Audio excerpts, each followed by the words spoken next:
Hello students, I welcome you once again to this channel Prabhavi competition. अब मैं सबका स्वागत करता हूं दोस्तों, और आशा और उम्मीद करता हूं कि आप सभी बहुत अच्छे होंगे, तैयारी भी बहुत जम के कर रहे होंगे।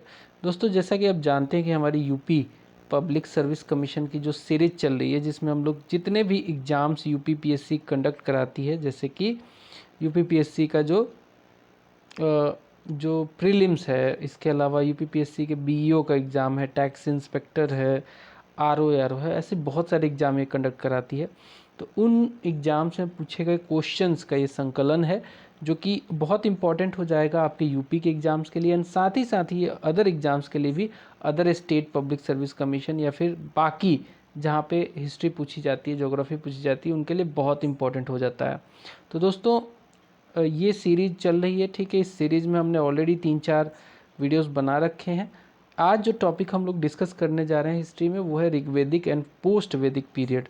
तो इसके कुछ इंपॉर्टेंट क्वेश्चंस यहाँ पे दिए गए हैं, जिसको हम लोग पूरे अच्छे तरीके से डिस्कस करेंगे विथ लॉट ऑफ एक्सप्लेनेशन। तो चलिए स्टार्ट करेंगे पहले क्वेश्चन के साथ। इससे पहले बता दूं कि चैनल पे नए हैं, अभी तक सब्सक्राइब नहीं कर रखा है, तो डेफिनेटली सब्सक्राइब कीजिए, बेल आइकन को भी प्रेस कीजिए, ताकि हमारे लेटेस्ट वीडियोज़ का नोटिफिकेशन आप तक पहुंचता रहे। चलिए स्टार्ट करेंगे, पहला क्वेश्चन देखते हैं।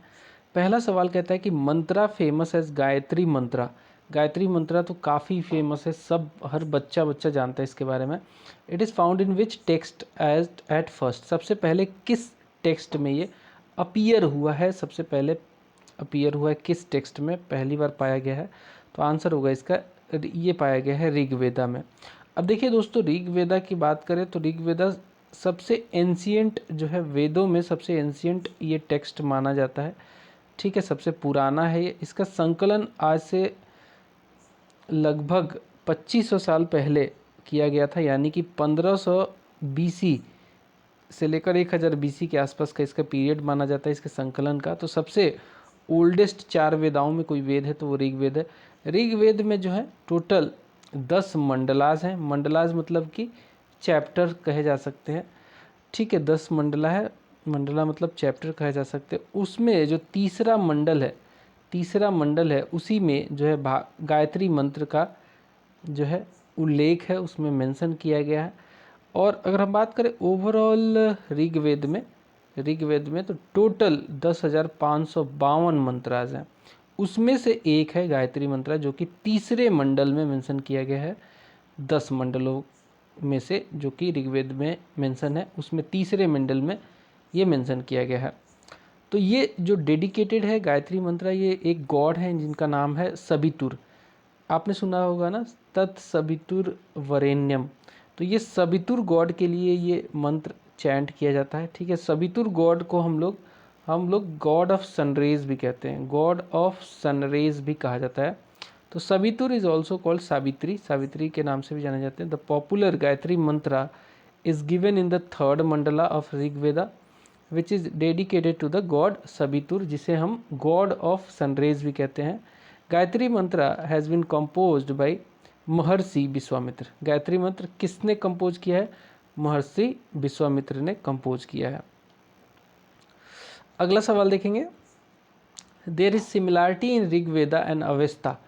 Avesta is associated with which region? अब देखिए दोस्तों, एक रीजन है जिसे अर्लियर पर्सिया कहा जाता था, आज की डेट में इसे ईरान कहा जाता है।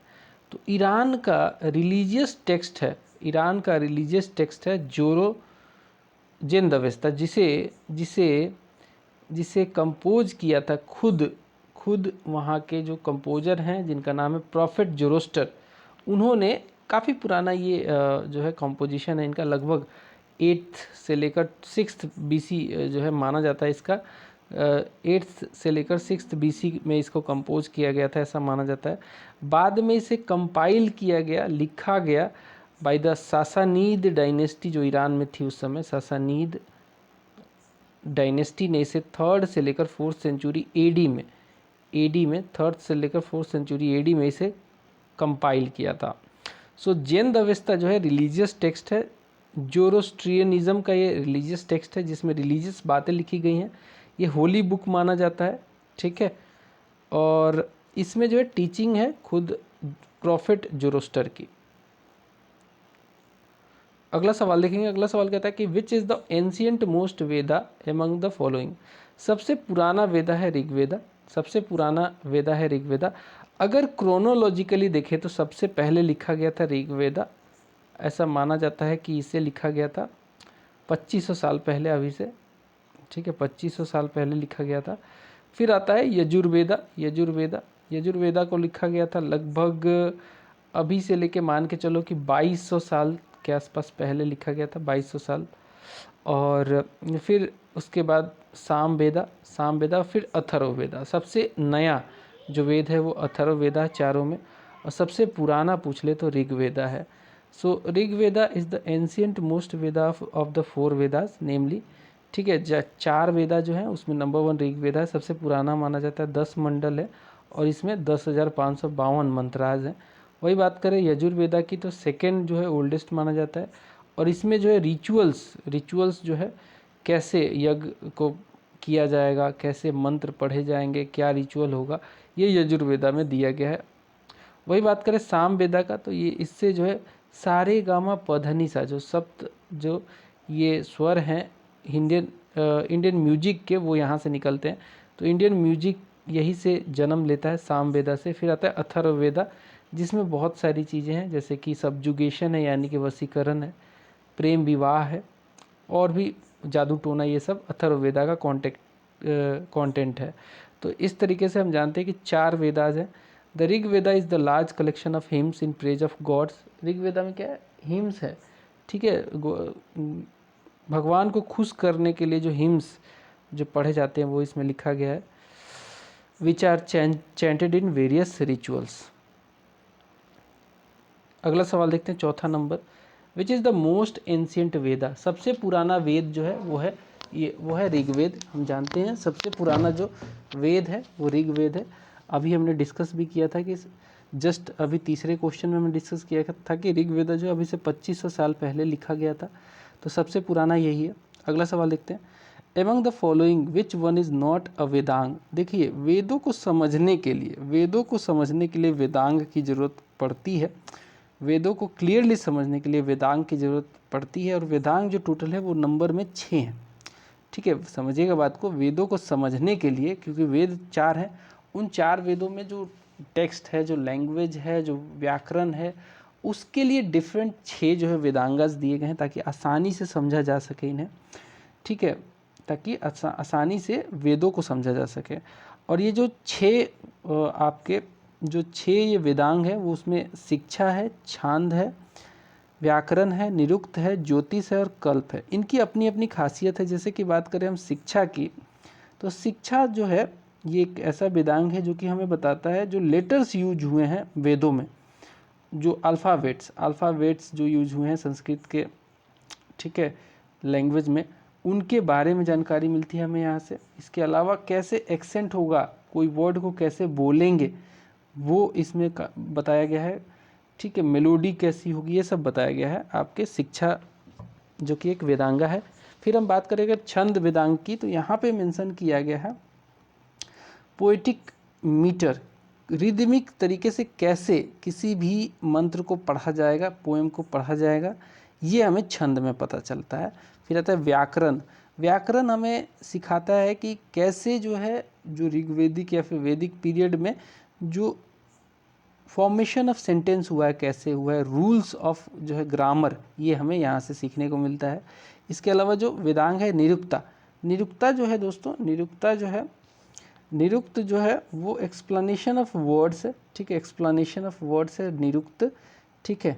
एक्सप्लेनेशन ऑफ वर्ड्स बता दे कौन से वर्ड की उस कॉन्टेक्स्ट में क्या मीनिंग होगी, ठीक है, ये निरुक्त हमें बताता है, ठीक है। किससे रिलेटेड, तो वेदों से रिलेटेड। फिर आता है ज्योतिष। ज्योतिष हमें क्या सिखाता है, ज्योतिष हमें सिखाता है कि ये पूरा बताता है कि एस्ट्रोलॉजी के बारे में बताया, ज्योतिष के बारे में, कि कोई रिचुअल पढ़ने का राइट टाइम कब आएगा, ये ज्योतिष सिखाता है। वही बात करें कल्प की, तो कल्प जो है फोकस करता है कि स्टैंडर्ड क्या होगा, स्टैंडर्डाइज प्रोसीजर वैदिक रिचुअल्स का स्टैंडर्ड प्रोसीजर क्या होगा, कब घी डालेंगे, कब क्या करेंगे, ये सब चीज़ कल्प में पता चलता है। स्टैंडर्ड प्रोसीजर जो है वैदिक रिचुअल का क्या होगा, कि कोई बच्चा जो है कब जन्म लेता है तो उस समय क्या रिचुअल होगा, वो जब शादी करता है तो उस समय क्या रिचुअल होगा, मरता है तो उसके रिचुअल क्या होंगे। तो इस तरीके से जो है ये सब जो है वेदांग जो है आपको समझाते हैं कि ऋग वेद या फिर वेदों को कैसे समझा जाएगा, उनको कैसे प्रॉपरली समझा जाए, अंडरस्टैंड किया जाए, उसके लिए ये वेदांगास दिए गए हैं। फिर आता है in which of the Vedas Sabha and Samiti are called as the two daughters of Prajapati. तो देखिए सभा जो था उस समय वैदिक पीरियड के समय में, तो ये एक ऐसा सभा था जिसमें ओल्डर्स उस समय के जो ओल्डर्स एज के लोग हुआ करते थे वो इसमें पार्टिसिपेट करते थे सभा में। और वही बात करें समिति की, तो वैदिक पीरियड में खासकर अथर्ववेदा के समय में समिति जो हुआ करती थी, समिति में जो है जनरल जो फोक होता था, जनरल जो फोक होता था, आम आदमी जो होते थे, आम लोग जो जनता होती थी, इसमें पार्टिसिपेट, इसमें मेंबरशिप रहता था उसका। सो सभा और समिति को दो डॉटर कहा गया है, प्रजापति जो कि खुद एक गॉड थे, इनकी डॉटर्स कहा गया है। और ये बात कही गई है अथर्ववेदा में। ये बात कही गई है कहाँ पे, ये बात कही गई है दोस्तों अथर्ववेदा में, ठीक है, अथर्ववेदा में। तो देख लेते हैं यहाँ पे, during the Vedic period sabha was a body of village elders and samiti was the general assembly. ये जनरल असेंबली था, जनरल लोग बैठते थे इसमें, in which all the members of community participated. जितने भी लोग होते थे जो पार्टिसिपेट कर सकते थे वो समिति में पार्टिसिपेट करते थे। वही बात करें अगर अथर्ववेदा की, तो अथर्ववेदा ने आइडेंटिफाई किया है सभा को और समिति को कि भैया ये दो डॉटर्स हैं हाई वैदिक गॉड प्रजापति के। ये बात लिखी गई है अथर्ववेदा में।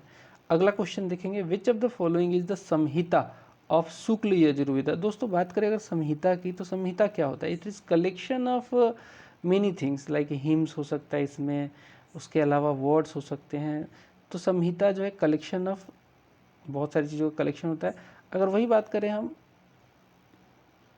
शुक्ल यजुर्वेदा की, तो ये एक सेक्ट है, किसका सेक्ट है, ये एक सेक्ट है यजुर्वेदा का, यजुर्वेदा का ही एक सेक्ट है शुक्ल यजुर्वेदा।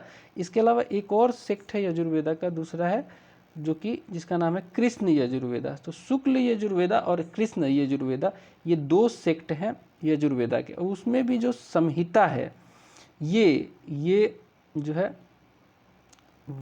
वजासनेयी से लिया गया है, ठीक है।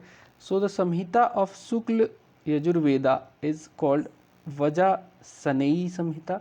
The name Vajasaneyi is derived from Vajasaneya who was the patronymic of the Yajnavalkya, the founder of the Yajasaneyi branch. अगला क्वेश्चन देखेंगे, the basic script of Rigveda was. देखिए ऋग्वेदा को अभी मैं कह दूं कि मतलब इसको बहुत लेट में कंपाइल किया गया था, तो ये गलत नहीं है, ठीक है। इसका फाइनल कंपाइलेशन जो हुआ था ये 200 साल पहले, अभी से 200 साल पहले हुआ था मात्र। और है कितना पुराना, 2500 साल पुराना। क्यों नहीं हो पा रहा था, क्योंकि ये जब लोग प्रयास कर रहे थे कंपाइल करने की, तो उनका जो है उस पार्टिकुलर जो ओरिजिनल फॉर्म में ऋग्वेदा है, ओरिजिनल फॉर्म में जो ऋग्वेदा है उसके एसेंस को ये समझ नहीं पा रहे थे। बट फाइनली ये काम संभव हो पाया। सबसे पहला जो है कलेक्शन ऋग्वेदा का वो 1464 में हुआ था पुणे में, पुणे कलेक्शन से हमें जो कि डेटेड है 1467 में। तो ऐसा हमें पता चलता है कि पहला जो कंपाइलेशन हुआ है oldest manuscript of Rigveda is in Pune collection which is dated 1464 AD. और इसको किस स्क्रिप्ट में लिखा गया है, तो अभी जो हम स्क्रिप्ट यूज़ करते हैं उसी स्क्रिप्ट में लिखा गया है, देवनागरी स्क्रिप्ट में। So the Rigveda was not documented until late years तक इसको डॉक्यूमेंट नहीं किया गया था, बिकॉज द इंट्रिकेसीज जो दिक्कतें थी एंड माइन्यूट डिटेल्स थे of sound and stresses of Vedic language could not be preserved. इसको ये लोग समझ ही नहीं पा रहे थे, उसको प्रिजर्व नहीं कर पा रहे थे बाय राइटिंग, तो इनको समझ में नहीं आ रही थी बात। And when it was put down to written form it was written in the Devanagari script. Finally जब लिखा गया तो इसे देवनागरी स्क्रिप्ट में लिखा गया। The oldest manuscript of Rigveda is in Pune collection which is dated 1464। अगर फाइनल जो है कंपाइलेशन की बात करें तो अभी से 200 साल पहले, एनसीईआरटी सोर्स के हिसाब से बता रहा हूँ, 200 साल पहले वेदों का कलेक्शन हो गया था। अगला सवाल देखेंगे, लिस्ट को मैच करना है। लिस्ट 1 में है एक तरफ वेदास और दूसरी तरफ इनके किस बात को ये बताते हैं, किस इसमें क्या सब्जेक्ट्स हैं कह सकते हैं।